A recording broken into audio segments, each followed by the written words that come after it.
Hard Hat's all about showing up to play hard, doing what it takes to win. If you want to cement legacy, win another. He's your third center. You don't want to pump him up too much, but it's hard not to. This is maybe the most I've ever agreed with you.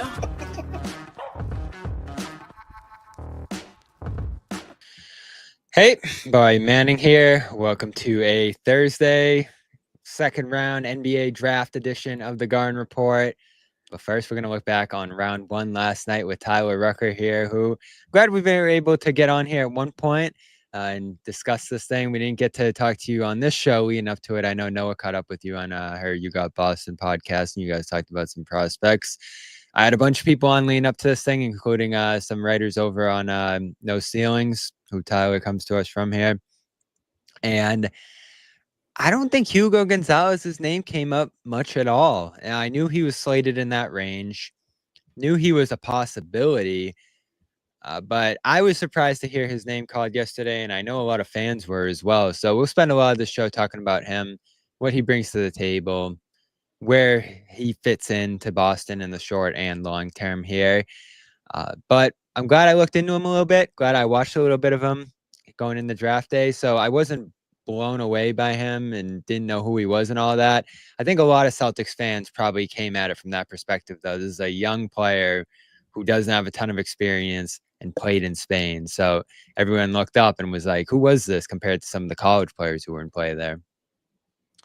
Yeah, he's a bit of a mystery. It's always tough, for, I think, NBA fans for like, hey, you're drafting an international guy that didn't play a lot. So you don't have a lot of tape or film to watch of him. But, Hugo's been one of these names that was kind of buzzing the last couple of years when you talk to scouts and everything. And it was just in a tough situation with Real Madrid this year. Obviously, we can talk about it later, but I mean, the roster is just really impressive when you look at it. There's a lot of NBA players on it. And Hugo before this year, like coming into the season, you talk to some scouts and they're like, this looks like a lottery pick. And he had made some really impressive strides kind of playing with his age group, like in the Adidas Next Generation tournaments, which scouts are always, kind of flocking to. But I thought personally that Hugo was going to be off the board. I really did think he was going to be a pick that was probably going in that top 20, top 25 at worst.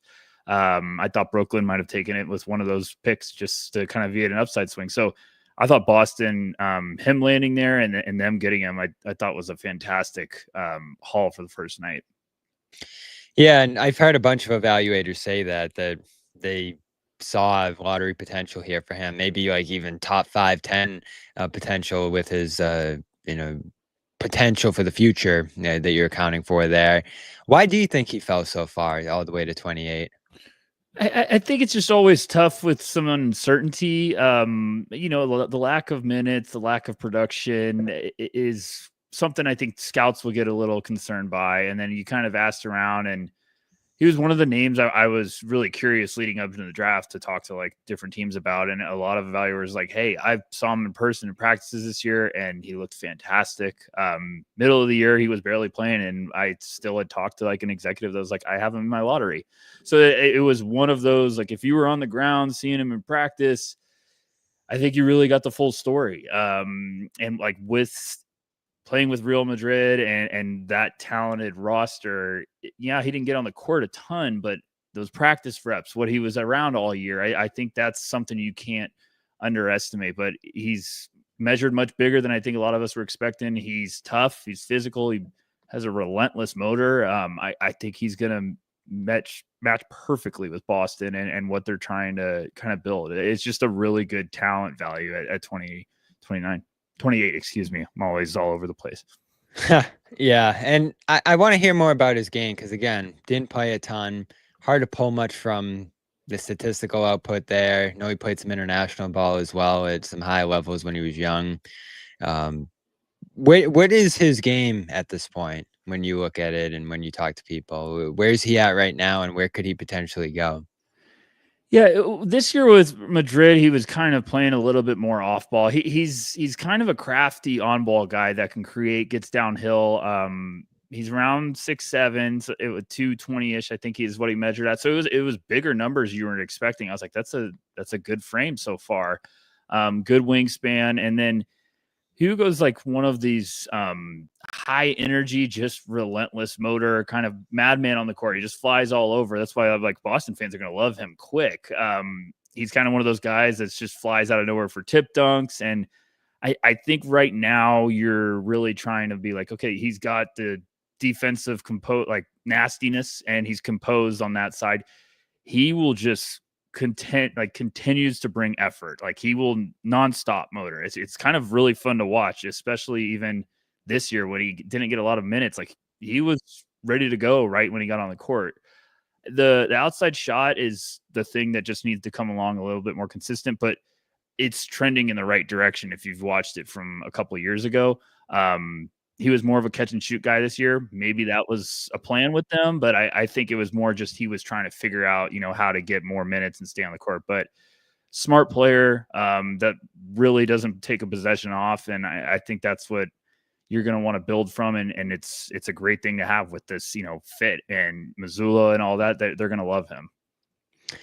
For sure, and I get excited when I watch and hear about some of the stuff with him. Now, I was certainly looking at some other guys here, and the fact that they pick 32 today, I think leaves the door open to a lot of players that fans, media, whoever was interested in them taking certain people, they're still available for them to select here. So I think this draft for Boston could end up looking different if you have a guy who's a little more ready to go and Gonzalez in a long-term play there. But I was thinking more, all right, what's this team need right now? Obviously, centers are they're in short or supply of right now if Horford and Cornette leave. Porzingis out the door as well. Guards, I mean, this player seems more like a wing guard hybrid to me, at this point in his career, and certainly someone who might not play a ton this year where he's at in his development, I feel like. So I get some of the fan frustration with a pick like this, but then you start to think, all right, they're offloading a couple contracts here. Tatum's out this season. There's probably more of a long-term vision here with this team. And I don't know if that's why they made this pick and if they would have gone a different direction if they were still trying to compete for a championship here this year. But it makes sense to me in line with, all right, there might be some players who are older and ready to go now and can fill a role at this point. But where we're at as a team and where we're going, why not take a swing on a guy who might have star potential here? And this guy, to me, more than a Kalkbrenner or and any number of wings you could talk about at this position, feels like he has the ability to grow into something special more than some other players here.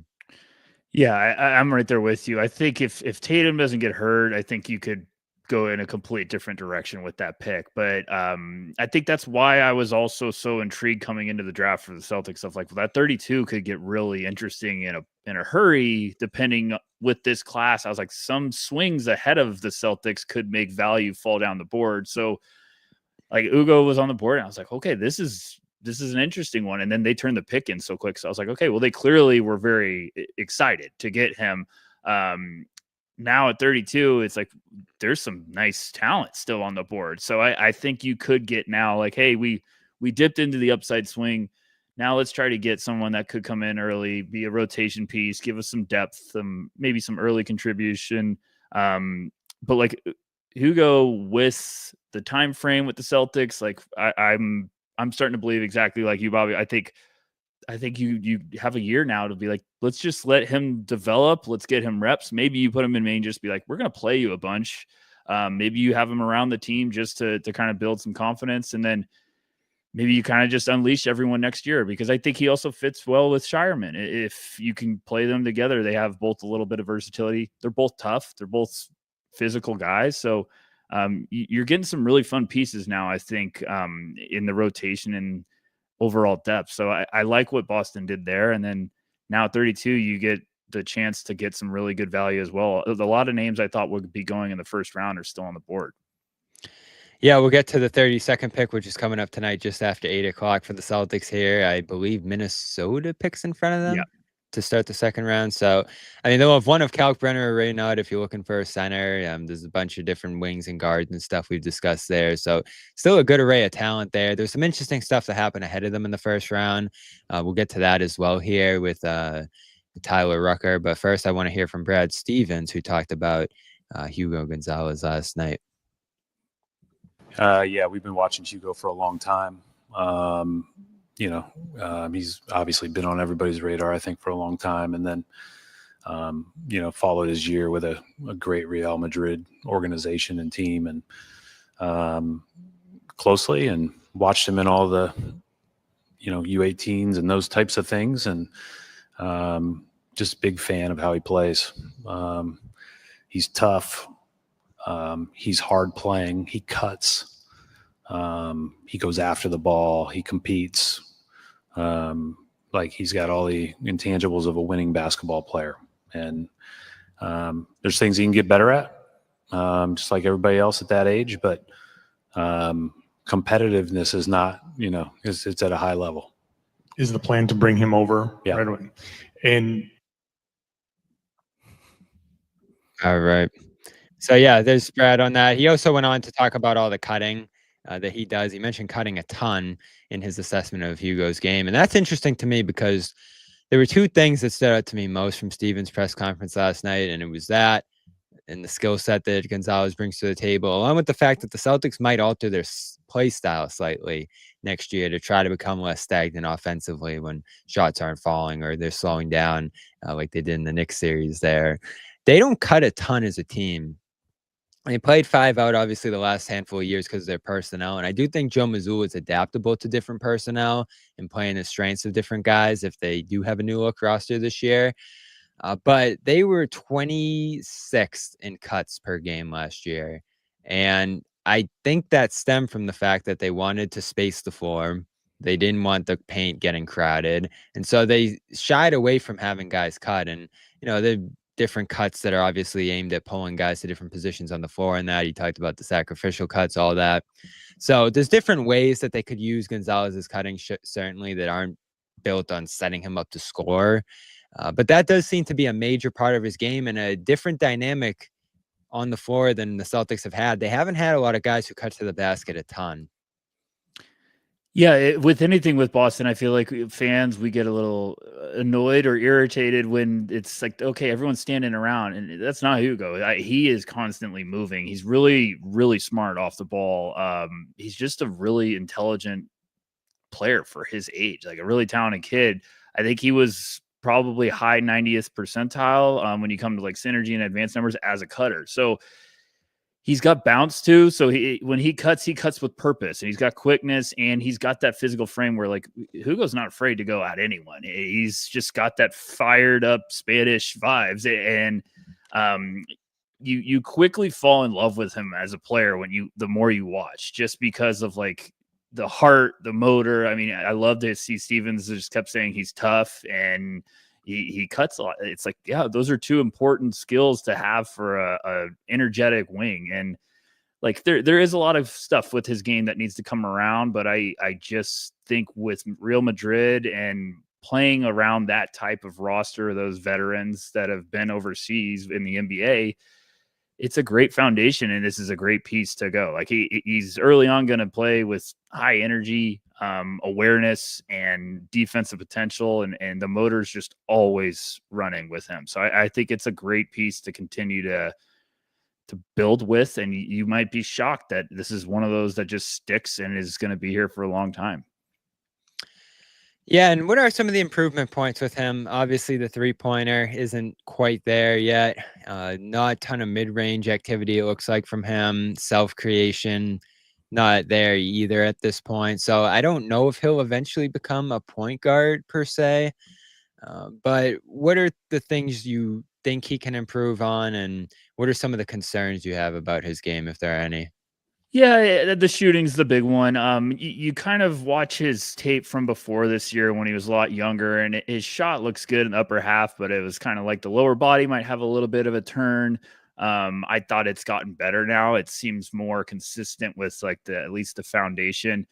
It just needs some reps and consistency. So if you'd like to see that come around, and then he's got some wiggle as a creator, but it's more of just like you need to kind of improve that. Like sometimes he gets by people and has beautiful footwork with Euros and crafty finishes where you're like, okay, that's really impressive. But I think it's just that first trying to create the advantage off the bounce that's where you just, I think, see the youth and needing some time to develop on that. So all of his areas where I feel like he needs to get better is like, well, you can work with that. A staff will be really excited to get him in the gym and keep working on his craft. It's just the rest of the positives are really like a lot of stuff you just can't teach. Like the motor and the relentlessness is stuff. It's like, that's just on Hugo. So I think the shot and the handles aren't terrible. It's just the handles, like he just needs a little bit with like creating that first separation. But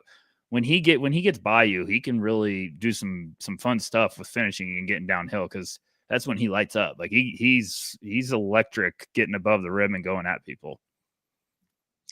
I want to take a second here to tell the people about our sponsor. And I mess with my settings a little bit here. I lost some audio in my ear, but yeah, I'll do a read while we figure that out. PrizePicks, you know the deal. Over on PrizePicks right now, basketball is over, but still some great women's basketball going on right now as well this summer. Baseball, ton of stuff where all the stars are going to be out there. Shohei Ohtani, Aaron Judge, Caitlin Clark, Sabrina Ionescu.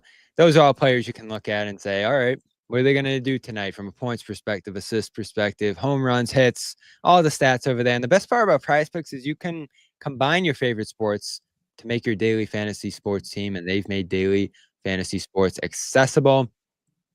Love it. You just pick two players, pick more or less on their stat projections, and you have your team.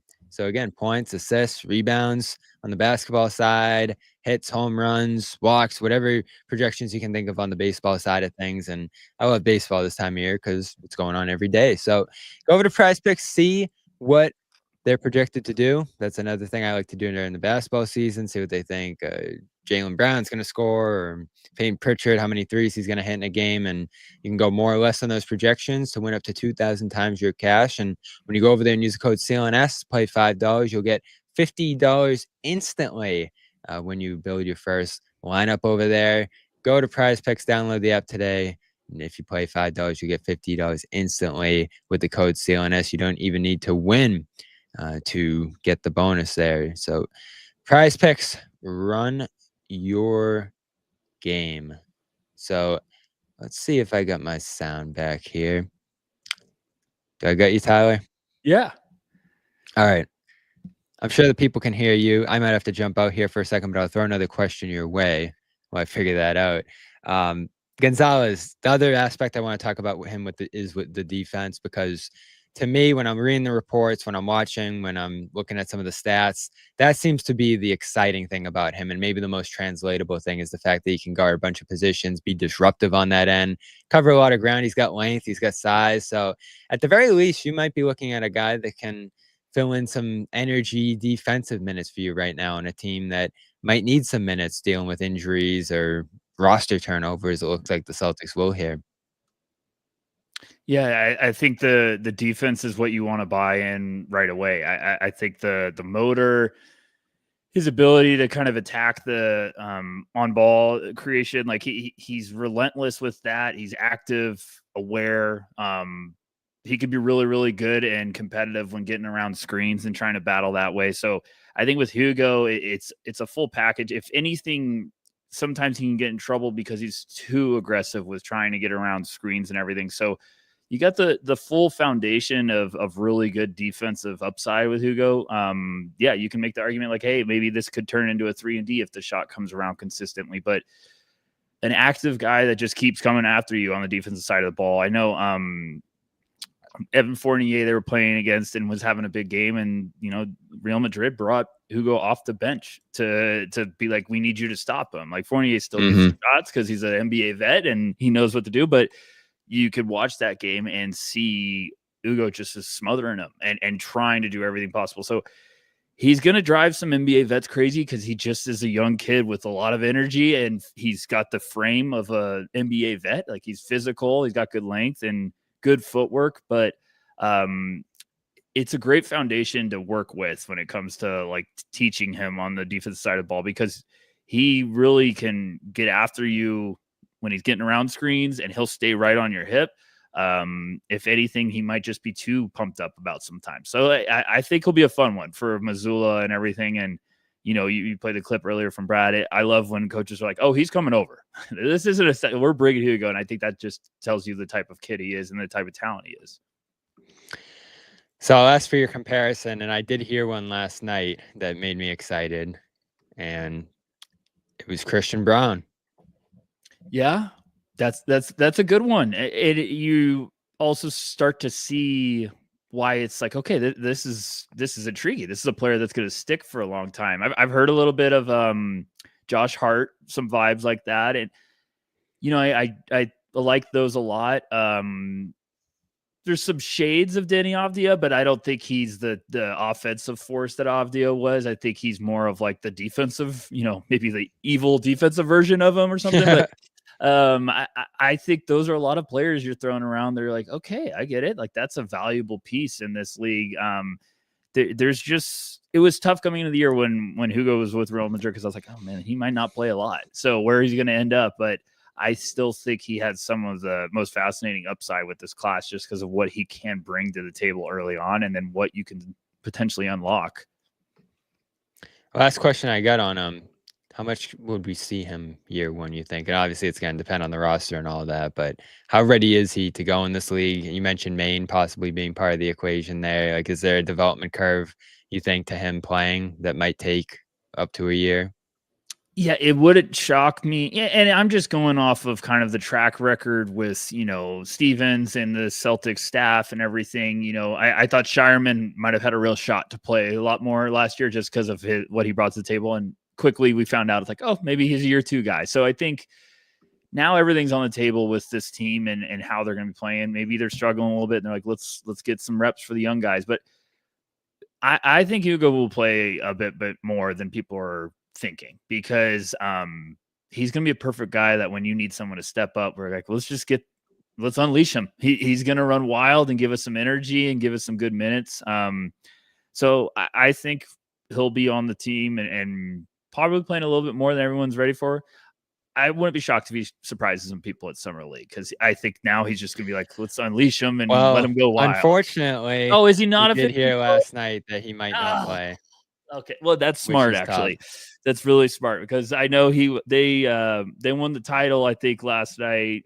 Yeah, he was up at 5 a.m. So I'm really happy. I get scared when they play the international guy right away. So no, that's smart, but it just, I think, comes down to the roster. I wouldn't be surprised if they're like, you didn't get a lot of reps this year. We're gonna play you a ton in Maine just to be ready when Tatum gets back. We'll unleash you, but I wouldn't be surprised if he's on this roster and finds a way in the rotation, because he just brings a lot of good stuff right away. Yeah, so Summer League feels unlikely based on Steven's comment last night. Though, again, you're playing up until this point in the year. You're, trying to sustain these guys a little bit. The silver lining, though, I'll say, is they have Eurobasket in August.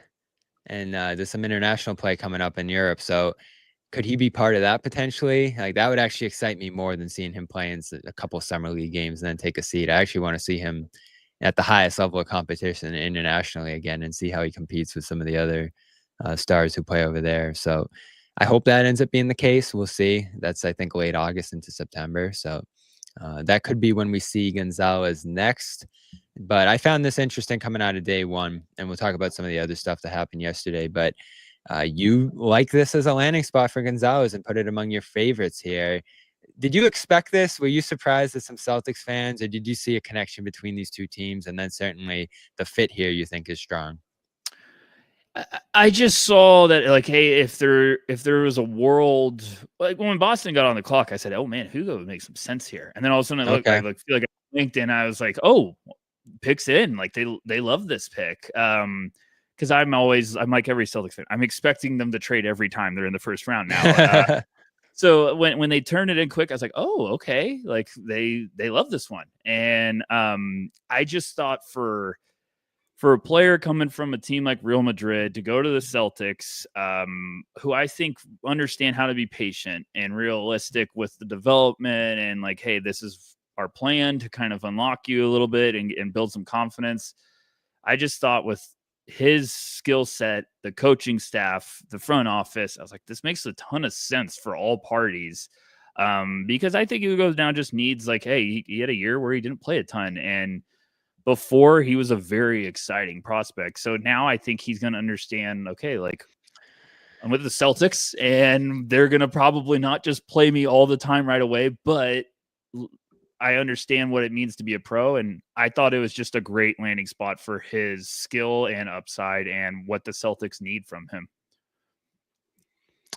All right, Hugo Gonzalez to the Celtics with the 28th overall pick here. We'll take a look at the first round from last night, which did have a few surprises. No drastic moves up and down the board. There was one that was very surprising that I want to get your thoughts on briefly here.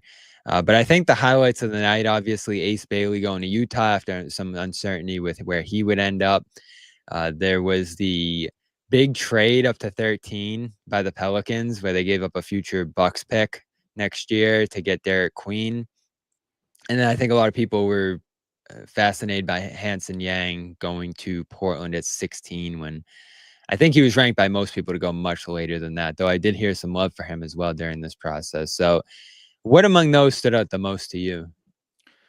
The Hanson Yang one for me was just the biggest one.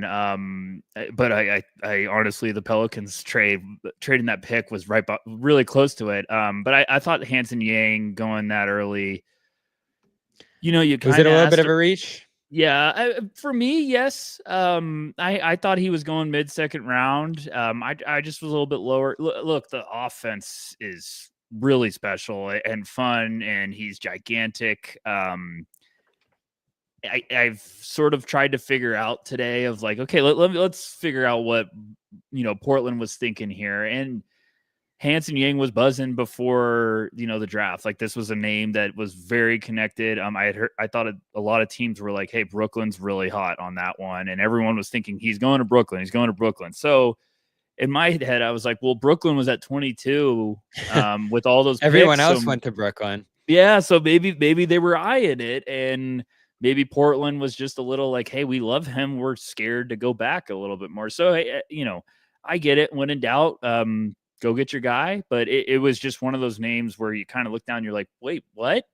This is the real one. So Portland's building a team with some really good defense. Hanson struggles on that side of the ball, but his feel, size, and playmaking is undeniable. So it's going to be fascinating to see how it works out. But yeah, that was the big one that surprised me. And then the Pelicans just trading that pick to go up. I mean, I know getting Fears and Queen sounds really exciting, but that's a juicy pick they gave up. So it was just a wow. Like that could be a potential top 5 pick, and you gave that up. So in a really strong class next year. So it's going to be interesting to see how that works. I love Sorber to the Thunder. I love Coward to Portland when I thought that's where he was going. I don't know about Memphis as much and what they're doing at this point, but I do love him as a player. I think he could end up being one of the better ones in this class here. Clayton to Utah, great stuff. Yep. I think those are two enormously talented players ending up there, and one of them potentially could turn into a star. But the other one I wanted to ask about, because he was connected to the Celtics, was Kasparis Jack ends up at 20. I feel like I feel like he was slated a little higher than that. One of my biggest surprises probably of the night was that he fell to where he did. And of course he falls to the Miami Heat, because that's just what always happens. So Jonas is an interesting one. He had a really quiet pre-draft process. I got to the point where I kind of a scout like reached out to me, and he's like, hey, I want to ask you something. Have you heard anything on Jonas? And I was like, I haven't heard a word. And he's like, we can't hear anything. And so it was a quiet buzz, but you know, beginning of the year at Illinois, this was another guy that was really impressive before this year overseas with Hugo. They played at the same event, and he's 6'6", he's stocky, really smart floor general that has a little bit of positional versatility in the backcourt. But beginning of the college year, he was one of those guys that we were like, hey, this looks like a top 5 pick, because he was just on fire. And then he had a forearm injury on a shooting hand. When he came back, it just didn't look the same. Like he struggled a little bit, and then that Illinois team had like injury followed by this guy gets back, the next guy gets hurt immediately. They had like 3 straight of those, and it was like, oh man, they're just brutal. So I'm a little surprised he fell. It happens every year with the draft. There's just someone that kind of slips through the cracks, and it was coming into this draft, we were looking at like 10 and on. You get to a point of like, man, a lot of teams don't need point guards, and this is a deep point guard draft. And that was with Houston. It's still at 10. And then I was like, well, someone's going to fall because you're going to get to that range where it's like none of these teams need a guard, so they might go a different route. So I thought it was a great landing spot for him to get Miami. And it got to a point where I was like, well, if Boston really, they might be getting up there if they want to go get him. So I was kind of closely watching because I was like, you might be shocked if you can go get one of these guys. But I think Miami was ecstatic that he was there. And I had heard they really wanted Walter Clayton. So I think that was the buzz. If you want Walter Clayton, you got to get ahead of Miami. So. Yeah, Miami's like players like that over the years, those slashing guards, Josh Richardson, Goran Dragic, those type of guys at the point. So I'm interested to see how that one's going to go because it usually does go well for their prospects. The other one, real quick, I'll ask for my co-host Jimmy, who was wondering about this one last night. Danny Wolf, how'd he end up falling to 27? He, you know what was it was for months. It's been, you've asked around about Danny Wolf, and you get one team that's like, I love him, I have him at 13. And then you ask the next team, and they're like, I don't see it. I have him at 25. It was the one prospect this draft that it was just the eye of the beholder. Like some team would be like, oh, this will be fun, we see it. And the next team would just be like, I'm not sure. So I thought he had a really wide range where it was like, I could see him going late lottery. I could see him going middle of the 20s.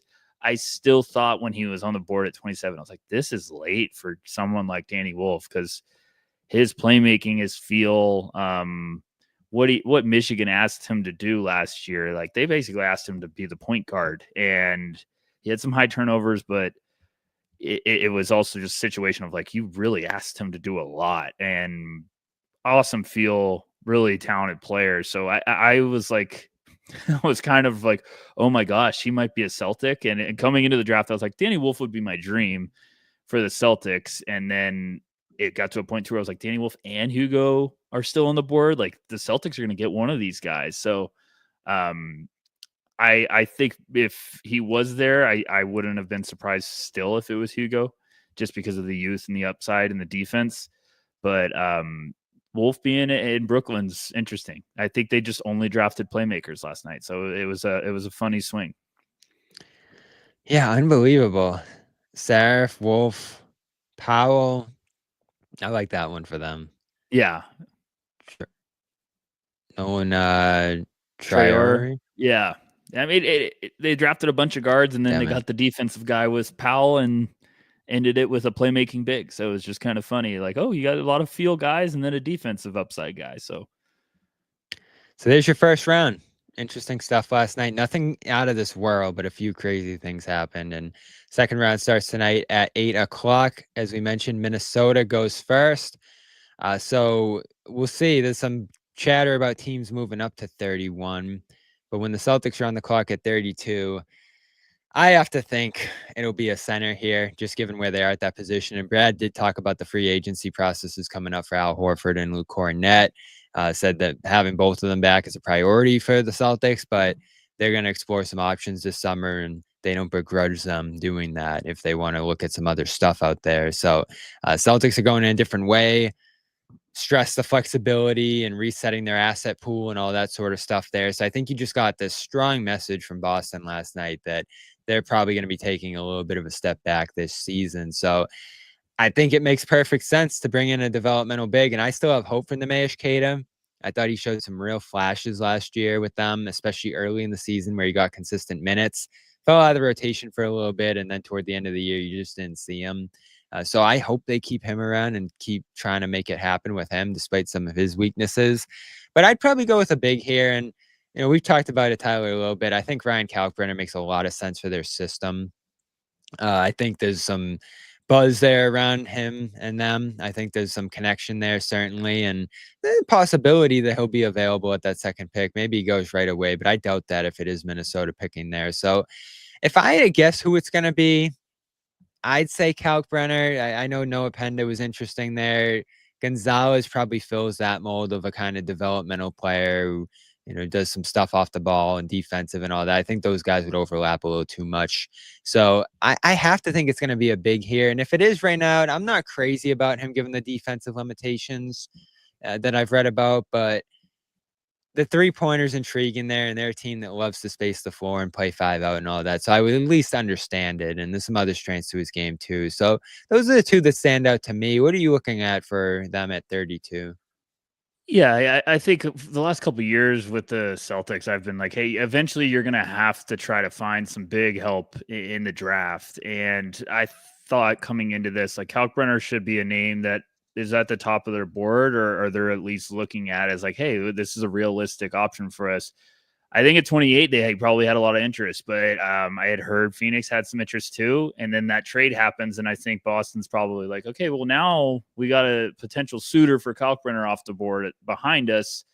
Maybe we can wait to get him at 32, and then Hugo falls down. So I think Kalkbrenner would be probably my pick. I think he's a great fit with like what you said, Bobby, like the system. Kalkbrenner could be great. He's a 4-time defensive player of the year in the Big East. He was 1-time defensive player in high school. Great length, surprising mobility. Like he's a good lob threat with good hands and a pick and roll. And I think he's probably much better as a drop big, but he shocks you with the fluidity. Like he can get around pretty quick for someone his size. So I'd like him there a lot. I'm in the same boat as you with Reynaud. I get the swing. I get the upside, especially with his floor spacing. But defensively, it just seems like maybe Kalkbrenner might be a better fit here. I would love Rasheer Fleming for them, but I think if Minnesota keeps the pick, it would be a little bit of surprise for me if Fleming's not that first pick. Yeah, that would make a ton of sense for them, given the guys they brought in over the year. Terrence Shannon. Who did they trade? Did they pick someone in? Yeah, Asa Newell from Georgia. So, yeah, they love those wings, big wings there. Jaden McDaniels, defensive team. So I think that Fleming pick would make a ton of sense for them. I don't love the wings, and they fit in Boston. It would be interesting, though, if they are going to move on from Sam Hauser here, trying to fill that perimeter shooter spot. I know they brought in George Niang. We'll see if he ends up staying as well. But I do think if they were going to move on from Hauser tonight, you're maybe looking at a Kobe Brea or a Chaz Lanier. I know was in the building as well. But they might be able to get back into the second round at another point here tonight, because getting under the second apron allowed them to trade cash. And that's obviously something they haven't done for a little while here. So if you have some interest in moving into the 40s or maybe even the 50s, potentially, they can trade some cash for that and try to buy one of these picks. So I'd imagine some of those shooter guys would go a little bit later than 32. Is any you think fit for Boston potentially? Yeah, I think Lanier would be an option. I'm with you. I think they go a little bit later than that. Kobe Brea for sure. I know Lanier has had some really good workouts. It's kind of been a name buzzing. Like he's been impressive. Some thought maybe he could be like sneaking into the very, very end of the first round. But he's definitely one you could keep an eye on there too. I think maybe they could get another pick later, but Elijah Martin would be someone that I really, really like. He would fit with what the Celtics, if they're trying to get a lot of the national evaluators seem to love him, despite him being consensusly ranked pretty low. Yeah, he's scouts feel the same way. I've had a couple scouts just like light up, when I'm talking to them. They're like, "Oh, I love Elijah." So he's tough, can really play good length when it comes to his wingspan. He's like around 6'2", but he makes up for it with his length, and then he's got some explosiveness, and he's just nasty. So Elijah Martin, Javon Small, there's some good players on the board for sure if you're trying to find some stuff. So it'll be interesting to see if they try to get another one, or they just love a guy so much that maybe they try to take him instead. But I would be surprised if they don't go, get a big with one of this first pick that they have. Yeah, and I'm happy with either of those guys. And those guys would obviously be the central focus at Summer League at that point. The Kalkbrenner thing is fun too, because he played 2 years with Shireman. Those guys will be playing together in Vegas this summer again. So I'm hoping it goes that way. I just love his game, and I like where it's going. I like how it's continuously improving, and it does just fit so well for Boston too. And the Cornet thing, I'd love for them to keep them. I know that's a priority for them, and he plays great with Tatum. And I think he's still, even though he's around 30 at this point, in the prime of his career, played his best basketball last season. He loves it here. I have to imagine they're going to find a way to make that work somehow. But if it doesn't, that's the skill set you're looking for in one of your depth bigs. And he'd probably be, at least compared to Gonzalez, more ready to go right away, right?